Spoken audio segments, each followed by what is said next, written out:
8 के साइंस में chapter number 8 cell structure and functions, ठीक है, इसका एक्सप्लेनेशन हमारा खत्म हो चुका था। एक्सरसाइजेस लिखना हमें बाकी था, ठीक है। तो आज हम एक्सरसाइजेस लिख लेते हैं, उसके क्वेश्चन आंसर, ठीक है। Chapter number 8 cell structure and functions, उसकी एक्सरसाइजेस, उसका question number 1, answer the following questions. Question number 1, answer the following questions. उसका फर्स्ट क्वेश्चन है कि make a sketch of human nerve cell, ठीक है। ह्यूमन नर्व सेल का हमें sketch बनाना है। तो यहाँ पे मैंने स्केच बनाया नहीं है, बट आपकी टेक्स्ट बुक के पेज नंबर 92 पे फिगर नंबर 8.4C जो है वो ह्यूमन नर्व सेल की है। तो उसके आंसर में आपको ये बनाना है, मैंने पूरा लिख दिया है। Text book page number 92 figure number 8.4C, ठीक है। Now question number 2, which part of the cell contains organelles, ठीक है। सेल के कौन से पार्ट में ऑर्गेनेल्स होते हैं, तो कि साइटोप्लाज्म, ठीक है। Now question number 3, where are chromosomes found in a cell. Cell के अंदर क्रोमोसोम्स कहाँ पे होते हैं, तो कि chromosomes are present in the nucleus. Chromosomes कहाँ पे होते हैं हमारे सेल में, ठीक है, किसी के भी सेल में। सेल के अंदर जो न्यूक्लियस होता है वो न्यूक्लियस के अंदर क्रोमोसोम्स प्रेजेंट होते हैं। Now question number 4, question number 4, what are pseudopodia. Pseudopodia क्या होता है, अमीबा में फूड के लिए जो फिंगर जैसे प्रोजेक्शंस बाहर निकलते हैं ना, उसे हम सूडोपोडिया बोलते हैं। तो ये रहा answer, the projections of varying lengths protruding out of amoeba's body are called pseudopodia, ठीक है। प्रोजेक्शंस ऑफ वेरिंग लेंथ, अलग अलग लेंथ के फिगर जैसे प्रोट्रूडिंग आउट, मतलब कि बाहर आते हुए जो प्रोजेक्शंस थे उसे क्या बोलते हैं, सूडोपोडिया, ठीक है। Question number 5, right the full form of WBC। WBC का फुल फॉर्म क्या है, white blood cells, clear. Now question number 6, what is the size of the smallest cell in bacteria. Bacteria में जो सबसे छोटा सेल होता है उसकी साइज क्या है, हमें पता है, हमने चैप्टर में पढ़ा है कि बैक्टीरिया है वो सिंगल सेल्ड एनिमल है, यूनिसेल्यूलर ऑर्गेनिज्म है। बैक्टीरिया क्या है, यूनिसेल्यूलर। बैक्टीरिया के पास सिंगल सेल होता है, ठीक है। तो वो सिंगल सेल में सबसे छोटा जो सेल होता है, ठीक है। बैक्टीरिया भी अलग अलग साइज के होंगे, सिंगल सेल होंगे, बट सेल की क्या होगी, साइज अलग अलग होगी, ठीक है। तो जो सबसे छोटा सेल होता है उसकी साइज क्या है, 0.1 to 0.5 micrometre in bacteria, clear. ना which is the, question number 7, which is the largest cell and write its size. सबसे लार्ज सेल कौन सा होता है, लिविंग ऑर्गेनिजम्स में सबसे लार्ज सेल कौन सा होता है और उसकी साइज क्या है। साइज पहले लिखी है 170 मिलीमीटर बाय 130 मिलीमीटर। कितना होता है, ये एक्स नहीं है, मल्टीप्लीकेशन की साइन है, ठीक है। 170 millimetre by 130 millimetre is the egg of N ostrich. Ostrich का एग वो सबसे बड़ा सेल होता है। ऑस्ट्रिच का एग क्या है, सिंगल सेल, ठीक है, और उसकी size 170 millimetre to 130 millimetre. Question number 8, what is tissue. Tissue क्या है, हमने चैप्टर में पढ़ा था, ग्रुप ऑफ सेल, ठीक है, ग्रुप ऑफ सिमिलर सेल्स की जो एक जैसा फंक्शन करते हैं। Tissue is a group of similar sales performing a specific function. कोई एक फंक्शन के लिए इकट्ठे हुए एक जैसे सेल का जो ग्रुप बनता है उसे हम क्या बोलेंगे, टिश्यू बोलेंगे, क्लियर, ठीक है। Now define nucleus. न्यूक्लियस की डेफिनेशन हमें लिखनी है, तो कि the central dense round body in the centre of a cell is called nucleus. Cell के बीच में, ठीक है, जो सेल के बीच में सेंटर में जो डेंस राउंड बॉडी होगी उसे हम क्या बोलते हैं, न्यूक्लियस बोलते हैं, ठीक है। Now question number 10, define cytoplasm. Cytoplasm की डेफिनेशन लिखनी है, तो कि the jelly like substance between the nucleus and the cell membrane is called cytoplasm, ठीक है। सेल की जो मेम्ब्रेन होती है वो और अंदर का न्यूक्लियस। तो कि न्यूक्लियस और सेल मेम्ब्रेन के बीच में जो जेली लाइक सब्सटेंस मिलता है उसे हम क्या बोलते हैं, साइटोप्लाज्म। ठीक है। Now question number 2, right the difference between eukaryotes and prokaryotes. ठीक है, यूकेरियोट्स और प्रोकैरियोट्स के बीच में हमें क्या लिखना है, डिफरेंस लिखना है। पहले तो यूकेरियोट्स एंड प्रोकैरियोट्स होता क्या है। यूकेरियोट्स मतलब कि ऐसे सेल की जिसमें न्यूक्लियस और बाकी सारे ऑर्गेनेल्स के आसपास मेम्ब्रेन होगी, और प्रोकैरियोट्स में वो मेम्ब्रेन नहीं होती है। हमने जब चैप्टर समझा तब देखा था ना। ठीक है, न्यूक्लियस के आसपास और सेल के अंदर के जो बाकी सारे ऑर्गेनेल्स है सबके आसपास अपनी अपनी मेम्ब्रेन होगी, तो उसे बोलते हैं यूकेरियोट्स। ठीक है, और अगर मेम्ब्रेन नहीं होती तो वो क्या होते हैं, प्रोकैरियोट्स। ठीक है, तो हमें डिफरेंस लिखने हैं। तो पहले मैं यूकेरियोट्स के दोनों पॉइंट लिख देती हूँ, फिर प्रोकैरियोट्स के। ठीक है, तो यूकेरियोट्स में पहला point, eukaryotes possess membrane bound organelles. क्या लिखा है, मेम्ब्रेन बाउंड ऑर्गेनेल्स। ठीक है, मतलब कि उसके जो ऑर्गेनेल्स मतलब कि सेल के अंदर के जो छोटे छोटे पार्ट्स होंगे उन सबकी अपनी अपनी मेम्ब्रेन होगी। ठीक है, membrane bound organelles. Now nucleus of the cell has nuclear membrane. उसका जो न्यूक्लियस होगा उसके अंदर भी न्यूक्लियर मेम्ब्रेन, उसके आसपास भी न्यूक्लियर मेम्ब्रेन होगी। फॉर एग्जाम्पल, यूकेरियोट्स का हमें एग्जाम्पल दिया है, क्या है, हायर प्लांट्स एंड एनिमल्स। ठीक है, हायर प्लांट्स एंड एनिमल्स, बड़े बड़े जो प्लांट्स, या तो कोई भी प्लांट ले लो। ठीक है, छोटा सा आप सेपलिंग भी लोगे या तो बड़ा सा ट्री लोगे या तो कोई भी एनिमल ले लो। ठीक है, सबके सेल में ये होता है। ठीक है, अब हम देखेंगे प्रोकैरियोट्स। प्रोकैरियोट्स के दोनों पॉइंट्स, प्रोकैरियोट्स ले मेम्ब्रेन बाउंड ऑर्गेनेल्स। ठीक है, उसके अंदर ऑर्गेनेल्स तो होते हैं बट मेम्ब्रेन बाउंड नहीं होते, उसमें मेम्ब्रेन नहीं होती, इसलिए बोला है लेक। उसमें मेम्ब्रेन की क्या होती है, कमी होती है। ठीक है, मेम्ब्रेन ऑर्गेनेल्स तो होते हैं बट ऑर्गेनेल्स की ऑर्गेनेल के आसपास अपनी मेम्ब्रेन नहीं होगी। ठीक है, nucleus is not bound by membrane. उसका न्यूक्लियस भी मेम्ब्रेन से बाउंड नहीं होता, न्यूक्लियस की भी अपनी कोई मेम्ब्रेन नहीं होती। For example, bacteria and blue green algae. ठीक है, बैक्टीरिया के जो सेल होते हैं और ब्लू ग्रीन एल्गे के जो सेल होते हैं उनके सेल में ऑर्गेनल और न्यूक्लियस में अपनी अपनी मेम्ब्रेन नहीं होती। क्लियर ना। क्वेश्चन नंबर 3, ट्रू और फॉल्स। ठीक है, क्वेश्चन नंबर ट्रू और फॉल्स में 1, unicellular organisms have one sailed body. ठीक है, हमने देखा था 2 टाइप के ऑर्गेनिजम्स हमने देखे थे, unicellular organisms and multi cellular organisms. क्या बोला था हमने उसे, यूनिसेल्युलर ऑर्गेनिजम्स मतलब कि उस टाइप के ऑर्गेनिजम्स जिसमें सिर्फ एक सेल होगा, और मल्टी सेल्युलर ऑर्गेनिजम्स मतलब कि वैसे ऑर्गेनिजम्स कि जिसमें बहुत सारे सेल्स हों। ठीक है, तो यहाँ पे क्या बोला है कि यूनिसेल्युलर ऑर्गेनिज्म है वन सेल बॉडी। यूनि मतलब वन, तो उसमें वन सेल बॉडी होगी, इसीलिए तो हम उसे यूनिसेल्युलर बोलते हैं। तो स्टेटमेंट क्या हुआ, ट्रू। ठीक है, now statement 2, muscles cells are branched. ठीक है, आपकी बुक में मसल सेल की फिगर दी है। ठीक है, जहाँ पे नर्व सेल दिया है ना उसकी बाजू में ही मसल सेल की फिगर दी है। ठीक है, उसमें देखो आपको मसल सेल के अंदर लाइंस दिखेगी, दैट मीन्स की मसल सेल्स कैसे हैं, ब्रांच्ड है। तो स्टेटमेंट क्या होगा, ट्रू होगा। क्लियर ना।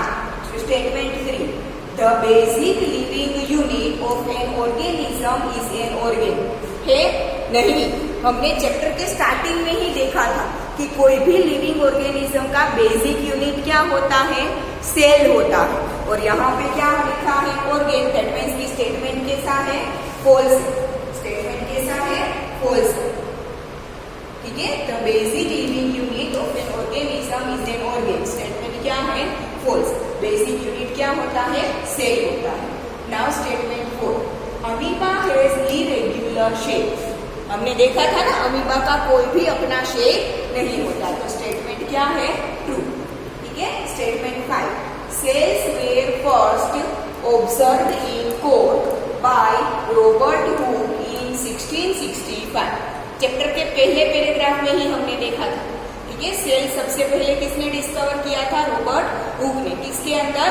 कोरकेने के अंदर, ईयर 1665। तो स्टेटमेंट क्या है? ट्रू।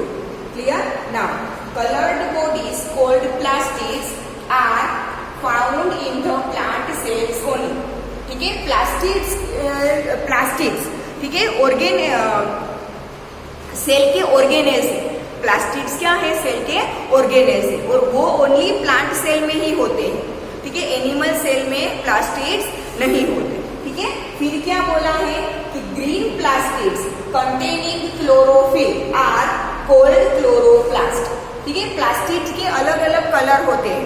ठीक है, ग्रीन कलर का प्लास्टिड होता है, ठीक है, येलो कलर का होता है, ब्लू कलर का होता है। तो ग्रीन कलर के जो प्लास्टिड्स होते हैं ना, ठीक है, उस चीज में क्लोरोफिल प्रेजेंट होता है, तो वो ग्रीन कलर के प्लास्टिड्स को बोला जाता है क्लोरोप्लास्ट। क्या बोला जाता है? क्लोरोप्लास्ट। दैट मीन्स कि ये पूरा सेंटेंस क्या है? ट्रू है। क्लियर? फिर question number 4, fill in the blanks. Question number 4, fill in the blanks. पहली blank, the jelly like substance between the nucleus and the cell membrane is called cytoplasm. Nucleus और cell के membrane के बीच में जो jelly जैसा substance होता है उसे क्या बोलते हैं? Cytoplasm. 2, nucleus containing thread like structures called chromosomes. Nucleus के अंदर, सेल के अंदर न्यूक्लियस होता है, और न्यूक्लियस के अंदर थ्रेड जैसे थोड़े लंबे लंबे स्ट्रक्चर होते हैं। थ्रेड मतलब डोरो, ठीक है, उसके जैसे स्ट्रक्चर होते हैं, जिसे क्या बोलते हैं? Chromosomes. Organisms made of more than one cell are called multicellular organisms. Organisms कि जिसमें एक से ज्यादा सेल होंगे उसे क्या बोलेंगे? Multicellular organisms. फिर blank number 4, the single celled organisms are called unicellular organisms. ठीक है, ऐसे ऑर्गेनिजम्स की जिसके पास एक ही सेल है उसे क्या बोलेंगे? Unicellular organisms. પછી the projections of varying lens protruding out of amoeba's body are called pseudopodia. ठीक है, अमीबा की बॉडी में से जो प्रोजेक्शंस बाहर निकलते हैं अलग अलग लेंथ के, उसे क्या बोलते हैं? स्यूडोपोडिया। ठीक है, तो यहाँ पे चैप्टर नंबर 8 की एक्सरसाइज हमारी फिनिश होती है। अब मैं जो बोल रही हूँ वो ध्यान से सुनो। ठीक है, चैप्टर नंबर 8 की एक्सरसाइजेस हमारी यहाँ पे खत्म होती है 5 ब्लैंक्स में। अब चैप्टर नंबर 9 है हमारा, ठीक है, रिप्रोडक्शन इन एनिमल्स। वो अभी हमारा चला नहीं है, सिलेबस में है। ठीक है, नेक्स्ट लेक्चर से हम ये चैप्टर नंबर 9 पढ़ना स्टार्ट करेंगे। बट आज हम उसकी एक्सरसाइजेस के क्वेश्चन आंसर लिख लेते हैं। ठीक है, सिर्फ क्वेश्चन आंसर लिख लो। जब मैं आपको चैप्टर नंबर 9 समझा दूंगी ना, तो सारे क्वेश्चन आंसर आपको अपने आप समझ में आ जाएंगे। ठीक है, तो आज मैं आपको सिर्फ उसके एक्सरसाइजेस के क्वेश्चन आंसर लिखवा रही हूँ, सिर्फ लिख लो। ठीक है, नेक्स्ट लेक्चर से मैं आपको चैप्टर भी समझा दूंगी। ठीक है, अभी हमारा थोड़ा टाइम बचा है, तो हम क्या करते हैं? एक्सरसाइजेस के क्वेश्चन आंसर लिख लेते हैं। ठीक है, चैप्टर नंबर 9 के। ठीक है, चैप्टर समझना बाकी है, वो नेक्स्ट लेक्चर से मैं आपको अच्छे से समझा दूंगी। ठीक है, तो चैप्टर नंबर 9 की एक्सरसाइजेस लिख लेते हैं। Standard 8 subject science, chapter number 9, reproduction in animals. ठीक है, चैप्टर का नाम है रिप्रोडक्शन इन एनिमल्स। ठीक है, उसकी एक्सरसाइजेस हम लिख लेते हैं। एक्सरसाइजेस में चैप्टर नंबर 9 की एक्सरसाइजेस, उसका question number 1, answer the following questions. ठीक है, सबसे पहला क्वेश्चन है व्हाट इज फर्टिलाइजेशन। देखो, हमने आगे चैप्टर नंबर 1, 2 में लैंड का फर्टिलाइजेशन देखा था, वो यहाँ पे कुछ भी रिलेटेड नहीं है। ठीक है, ये एनिमल्स में फर्टिलाइजेशन है। Animals, insects, birds, human beings, इन सब में जो फर्टिलाइजर होता है ना, उसके रिलेटेड है।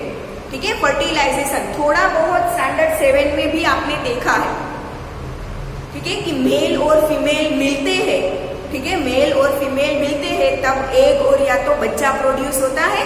ये इस चैप्टर में हम वो सब कुछ देखेंगे। ठीक है, तो सबसे पहला क्वेश्चन है व्हाट इज फर्टिलाइजेशन। तो उसका आंसर है कि the fusion of ovum and sperm is called fertilization. अब ये ओवम और स्पर्म क्या है ये हम जब चैप्टर देखेंगे तब मैं आपको सब कुछ डिटेल में समझा दूंगी।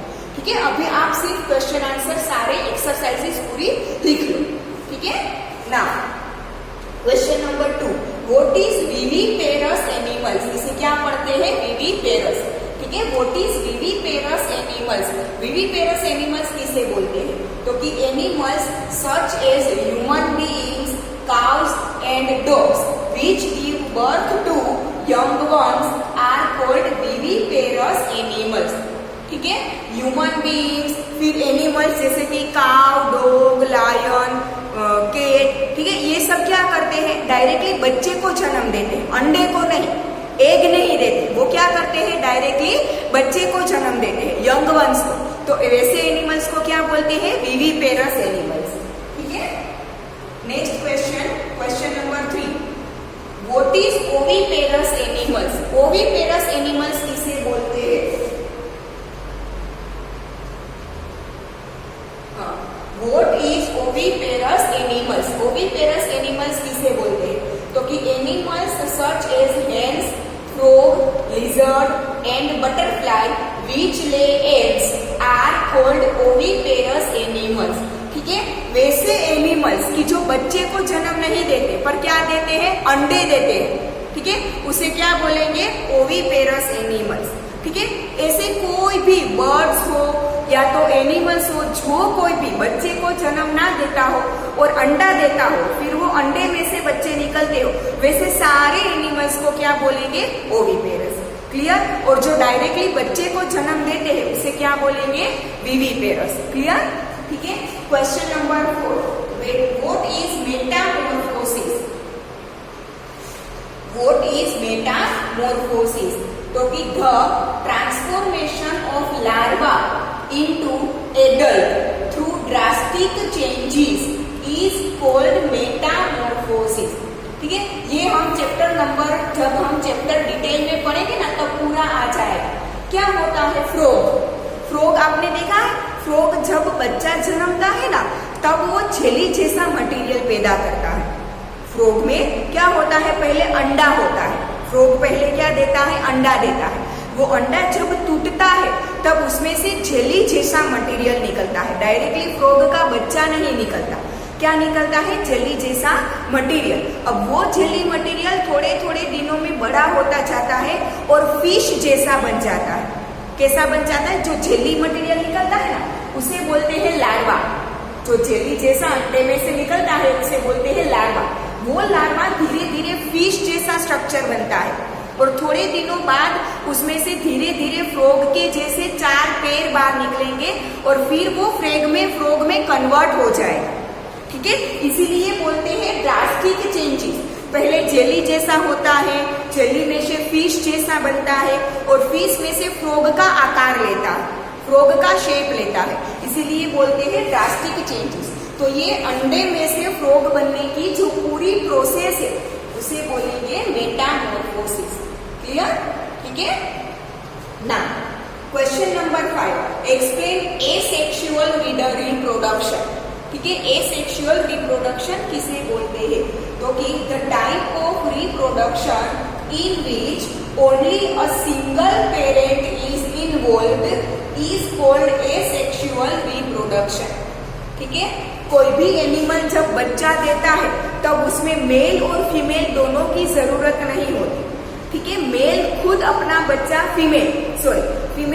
अपना बच्चा सिंगल पेरेंट दे सकता हो, जैसे कि ह्यूमन में मेल और फीमेल दोनों की जरूरत पड़ती है।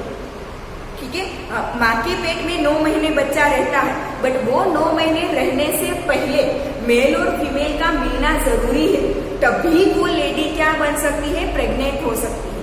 ठीक है, तो अकेली लेडी है उससे बच्चा पैदा नहीं हो सकता। ठीक है, तो कई सारे ऐसे एनिमल्स हैं कि जिसमें मेल फीमेल दोनों की जरूरत नहीं पड़ती, सिर्फ सिंगल पेरेंट ही बच्चे को पैदा कर सकता है, तो उसे क्या बोलेंगे, एसेक्सुअल रिप्रोडक्शन। ठीक है, चैप्टर पढ़ेंगे तब हम डिटेल में देख लेंगे तो सब कुछ समझ में आ जाएगा। ठीक है, now question number 6, explain internal fertilization. Answer, fertilization that takes place inside the female body is called internal fertilization. ठीक है, फीमेल की बॉडी के अंदर जो फर्टिलाइजेशन होता हो उसे क्या बोलते हैं? Internal fertilization. Observe in hens, cows, human beings etcetera. ठीक है, इंटरनल फर्टिलाइजेशन ऐसे एनिमल्स में दिखने को मिलते हैं. Question number 7. Explain external fertilization. Fertilization that takes place outside the female body is called external fertilization. ठीक है, फीमेल की बॉडी के बाहर जो फर्टिलाइजेशन हो जाता है उसे क्या बोलते हैं? एक्सटर्नल. किसमें देखने को मिलता है? फ्रॉग्स में, फिशिज में, स्टार फिशिज में वगैरह में ये होता है external fertilization. Question number 8. How many modes are there by which animals reproduce? कितने मोड्स है? 2. कौन से 2 मोड? तो कि सेक्सुअल रिप्रोडक्शन एंड दूसरा एसेक्सुअल रिप्रोडक्शन. क्लियर? कोई भी एनिमल 2 ही मोड से, 2 में से कोई एक मोड से ही प्रोडक्शन करता है. या तो वो सेक्सुअल होगा या तो वो एसेक्सुअल होगा. क्लियर? तो क्वेश्चन नंबर 8 का answer 2. Now question number 9. Write down the 2 modes bye which animals reproduce. ठीक है, हमने आगे लिखा कि रिप्रोडक्शन के 2 मोड्स है. वो 2 कौन से है? तो कि sexual reproduction and asexual reproduction. Now question number 10. Explain sexual reproduction. Sexual reproduction क्या है? Reproduction resulting from the fusion of male and female gametes is called sexual reproduction. ये गेमेट्स क्या है वो चैप्टर में हम देख लेंगे. ठीक है, तो मेल और फीमेल दोनों के गेमेट्स के मिलने से जो रिप्रोडक्शन होता है उसे क्या बोलते हैं? Sexual reproduction. ठीक है, now question number 2. Give 2 differences between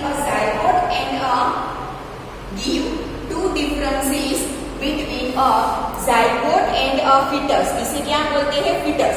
ठीक है, तो जायगोट और फीटस के बीच के 2 डिफरेंस लिखने हैं. तो पहले जायगोट के दोनों लिख लेते हैं. ठीक है, पहले जायगोट के दोनों पॉइंट लिख लेते हैं, फिर फीटस के दोनों पॉइंट लिखेंगे. ठीक है, जायगोट का पहला point, it is a single cell, that is it contains only 1 cell. Zygote के कैसा होता है?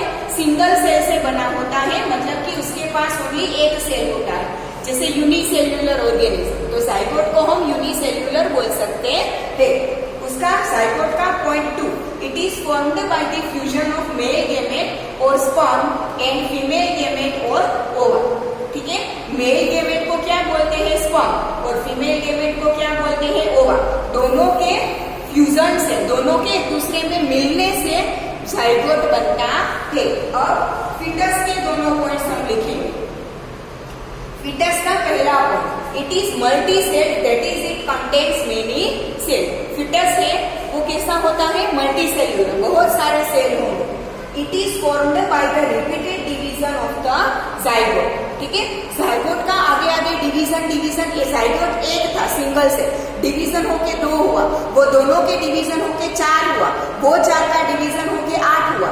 सारे सेल मिलके क्या बनाएंगे? फीटस बनाएंगे. क्या बनाएंगे? फीटस. तो जायगोट का डिवीजन होके फिर फीटस बनता है. ठीक है, नाउ क्वेश्चन नंबर 3.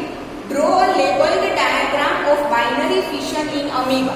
अमीबा में जो बाइनरी फिशन होता है ना, उसका डायग्राम ड्रॉ करना है. तो कौन सा होगा? टेक्स्ट बुक के पेज नंबर 107 पे फिगर नंबर 9.12. ठीक है, मैंने ड्रॉ नहीं किया है, लिख दिया है. टेक्स्ट बुक के पेज नंबर 107 पे आप देखोगे फिगर नंबर 9.12 जो है वो अमीबा के बाइनरी फिशन का डायग्राम है, वो आपको यहाँ पे ड्रॉ करना है. Clear? Now question number 4. Choose the correct option. MCQs है. ठीक है, पहला एमसीक्यू, इंटरनल फर्टिलाइजेशन अकर्स किसमें होता है? तो कि option A, in female body. ठीक है, in female body, female body के अंदर होता है इंटरनल फर्टिलाइजेशन. फिर second number, a tadpole develops into an adult frog by the process of Metamorphosis. ठीक है, मैंने अभी आपको बोला फ्रॉग जब अंडा देता है वो अंडा टूटता है तो उसमें से जेली जैसा मटेरियल बाहर निकलता है। वो जेली जैसा मटेरियल किस में कन्वर्ट होता है? फिश जैसे स्ट्रक्चर में। वो फिश जैसे स्ट्रक्चर को बोलते हैं टेडपोल। ठीक है, जेली में से जो फिश जैसे स्ट्रक्चर में कन्वर्ट होता है उसे बोलते हैं टेडपोल। वो टेडपोल फिश किस में कन्वर्ट होगा? एडल्ट फ्रॉग में, फ्रॉग बनेगा। ठीक है, तो इस प्रोसेस को क्या बोलते हैं? मेटामॉर्फोसिस। आंसर क्या होगा? B, metamorphosis. Clear? Now MCQ number 3, the number of nuclei present in a zygote. Zygote में कैसे न्यूक्लियस, कितने न्यूक्लियस होते हैं? अभी अभी हमने देखा जाइगोट है वो सिंगल सेल है, तो हर एक सेल के अंदर एक न्यूक्लियस, तो वो सिंगल सेल है तो एक सेल का एक न्यूक्लियस, तो कितने न्यूक्लियस होंगे? B1। ठीक है, now question number 5, fill in the blanks. पहली blank, reproduction resulting from the fusion of male and female gametes is called sexual reproduction. ठीक है, मेल और फीमेल के गैमेट्स के मिलने से जो रिप्रोडक्शन होता है उसे बोलेंगे sexual. Clear? Number 2, the transformation of the larva into adult through drastic changes is called metamorphosis, frog का। ठीक है, now blank number 3, animals such as human beings, cows and dogs which give birth to young ones are called viviparous animals। जो बच्चे को जन्म देते हैं, अंडे को नहीं, ठीक है, बच्चे को जन्म देते हैं उसे क्या बोलेंगे? विविपेरस। नाउ ट्रू और फॉल्स। ठीक है, पहला, oviparous animals give birth to young ones. Sorry, ये फॉल्स होगा। हाँ, ये ट्रू नहीं आएगा, फॉल्स आएगा। एक minute, oviparous animals give birth to young ones, ये फॉल्स होगा।